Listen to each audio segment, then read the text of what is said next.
EB is a physical disability, potentially affecting every piece of skin, internally and externally. Those wounds may or may not be visible, and we're fortunate that we have incredible experts who can help. But there's often more to us that need support. When you have a rare disability, you face two battles. One being the condition itself, and the other from living in a world where so few understand what you're up against. The messages I have heard from my family: you're so ungrateful, I buy you nice shoes and you make your feet do this so you can get a new pair. What were you whinging at the school nurse about? Who do you think you are getting her to phone me to take you to the doctor? You waste so much of my time having to deal with this.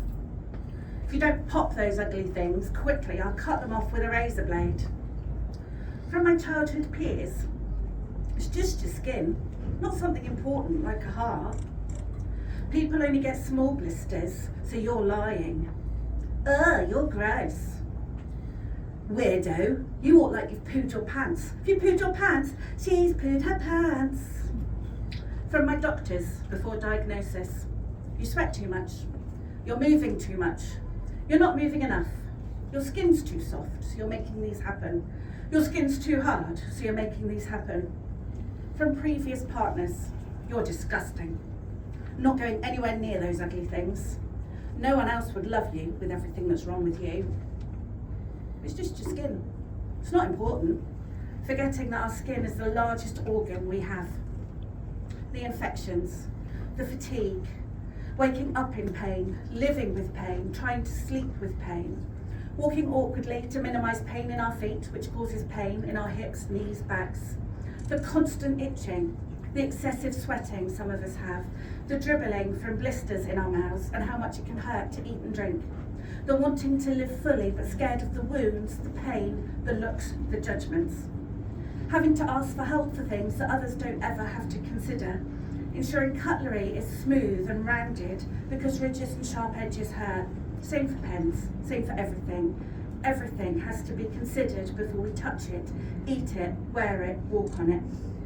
Many of us hide, making ourselves as small as possible. Don't look at me, don't see me. Feeling isolated in our pain, lonely in the lack of understanding, desperately trying to hide our differences but being oh so aware of every single one of them. Don't whinge, don't cry, they have it far worse than you. And you feel that deep inside. Your pain doesn't matter because it's not the worst it could be. The fears.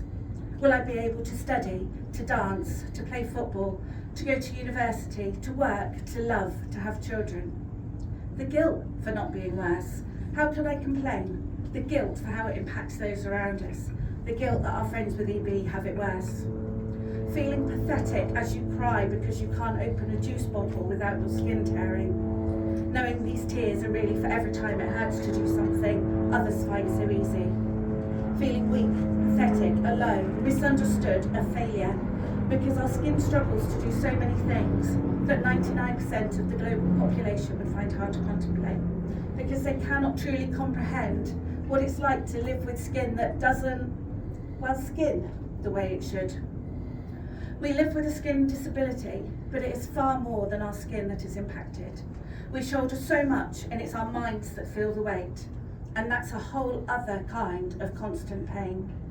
But with encouragement, with support, with listening, with understanding, with community, when we realise that this skin, this glorious, incredible skin, our wonderful, exceptional bodies are doing the very best they can do to help us survive in a world that wasn't made for us, a world where we battle every day, we learn that we are not weak, we are not pathetic.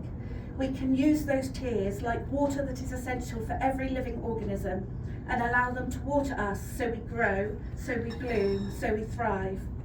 And we learn that every variation of this condition is painful, is difficult to live with, that it has huge impact on us and those we live with, that there is no need for guilt, that we deserve to take up space, that we deserve love and kindness, that we deserve to be heard, and my goodness, that we're among the most courageous, astounding, and beautiful people you will ever meet.